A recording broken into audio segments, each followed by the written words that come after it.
Good morning, everyone. My name is MightyStream, and I'm going to do the February the 11th Spiritual Principle Day in a meditation. A special shout out to my husband, Jeff. Happy birthday. Thank you for being there for me. We love you so much. Well, I hope you're having a beautiful morning, or at least plan to have one. Having a great day on purpose takes effort sometimes, and I realize that.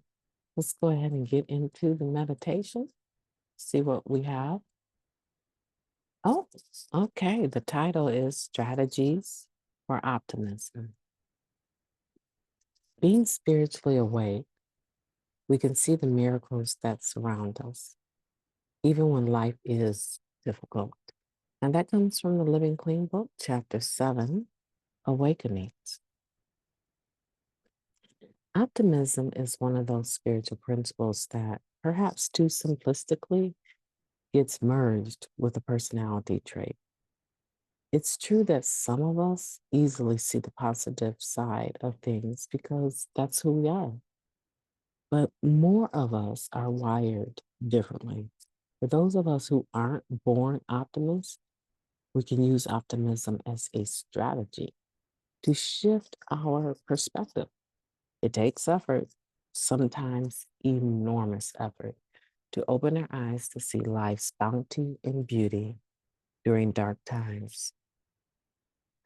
To me, a member wrote, optimism means that even if I don't see a light at the end of the tunnel, I can keep checking to see if one appears.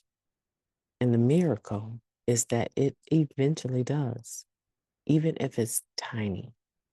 Because we risk rejection and disappointment by doing so, it takes courage to keep peering into that darkness, Optimism can sometimes be found when we take a moment to look outside of our own woes. When I can't discern the good in my own life, wrote another, I look at someone else's. I see the road they've traveled and their transformation against all odds. Sometimes it takes one breath to shift my perspective.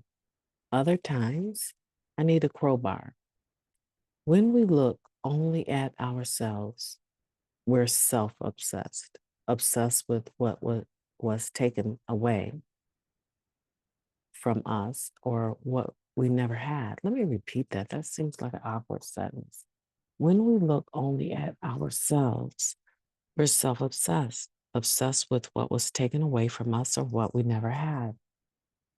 Some of us find our optimism strategy in the simple benefit of the gratitude list, or it's allowing others to take care of us in our time of need rather than driving them away with our indulgence in, I got this, or poor me. Or it's prayer, an expression of trust in our higher power. Optimism alone can't save us from utter despair or self destruction. We need perseverance, hope, and lots of gratitude. One addict put it like this: the only way to have what I want is to want what I have. I'm relieved I don't have to be an optimist to practice this principle. I will make every effort to see the miracles around me, or at least I can commit to finding strategies that help me to keep looking. Let's take a moment of silence followed by the wee version of Serenity Prayer. A moment of silence now, please.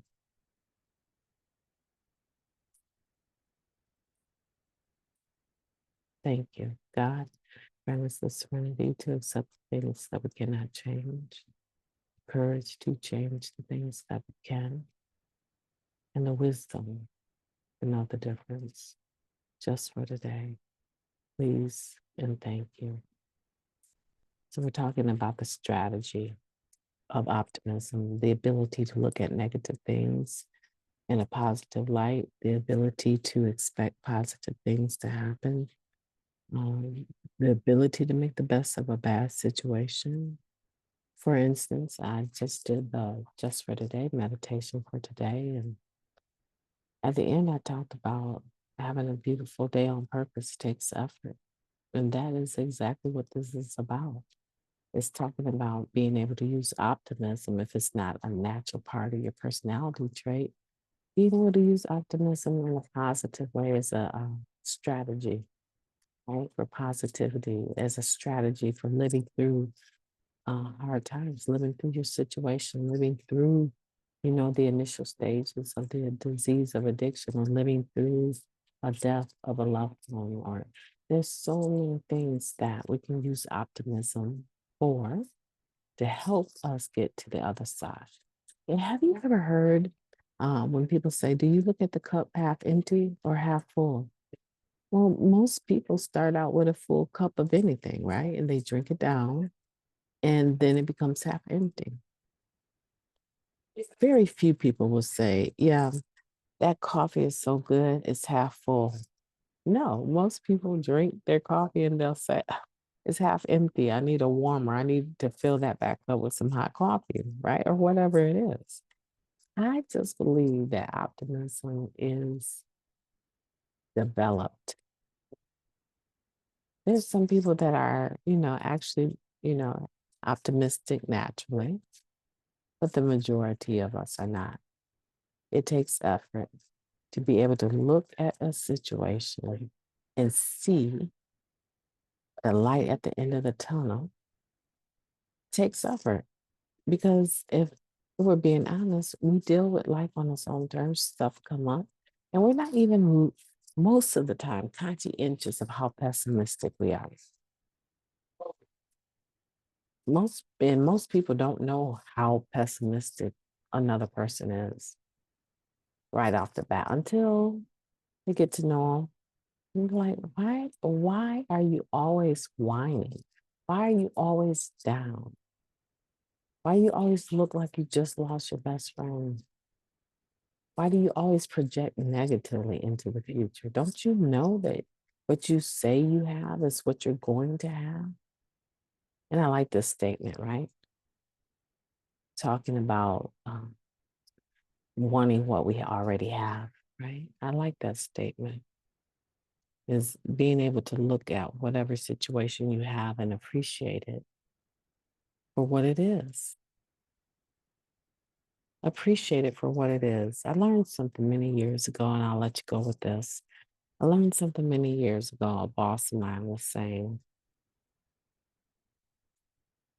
what is for you is for you. Whether or not you actually ever access what's for you depends on your frame of mind, because you need to be able to see the opportunities when they arise. But not only see them, you need to have some preparation so that when you do see them, you can tap into them.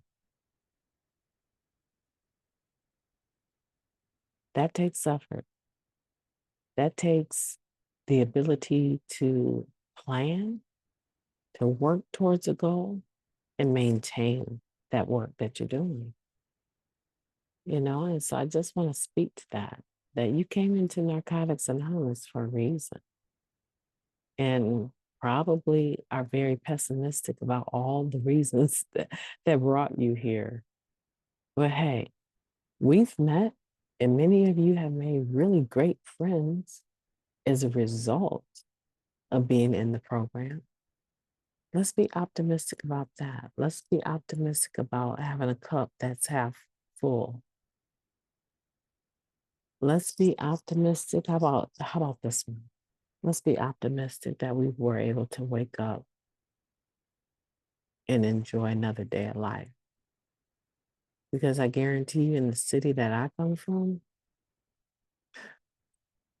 people are dying from overdoses on a regular basis.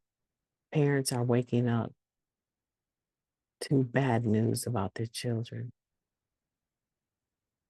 having OD. There's a lot of people. My dad did not wake up today. There's a lot of people that won't wake up today. I don't think I have a right to go into the day full of pessimism. I have the desire to go into the day full of gratitude, being optimistic. Now, not overly. I'm not tripping. I understand that my dad just passed away. I'm not talking about, every conversation I have about him is going to be, oh, so positive. I'm not saying that. But my general attitude about what I'm passing through is that it's going to be used to help someone else. I will use the experience to be of service, right? Even more so than I've already been. And you can do it too. And I want for you to do it because you deserve it. You didn't come this far to just sit and wallow. Let's not wallow in that, right? Pour me a drink. No, no, we're not using. We have our thinking faculties, we have our mind, we have our lives. And so let's go forward into the day intentionally. Practice the principle of optimism as a strategy to help you cope with whatever comes up. It really doesn't. Fill in the blanks. It doesn't matter what it is. Fill in the blanks and say, yes, I acknowledge I'm going through such and such because that's honesty. But also say, but I'm going to use the spiritual principle of optimism to help me cope with this. So anytime you have something that's going on, I want for you to be able to look at it, acknowledge it, and then express your gratitude list about it. I'm so thankful because if I hadn't gone through this would not have happened. And I'm going to show my gratitude by acting optimistically, acting as though I have hope instead of acting as though I'm hopeless. That's what it comes down to in a nutshell. If I could have had that last sentence at the beginning of this would have ended at around 3 minutes, but it didn't. Right? To have hope. Optimism is living on a day-to-day basis with hope in your spirit. My name is Mighty Stream. I've enjoyed talking to you. I hope that you will have a beautiful day on purpose. I most certainly intend to. I'm going to make the best out of this Super Bowl Sunday. I definitely am going to enjoy that. Have a beautiful day.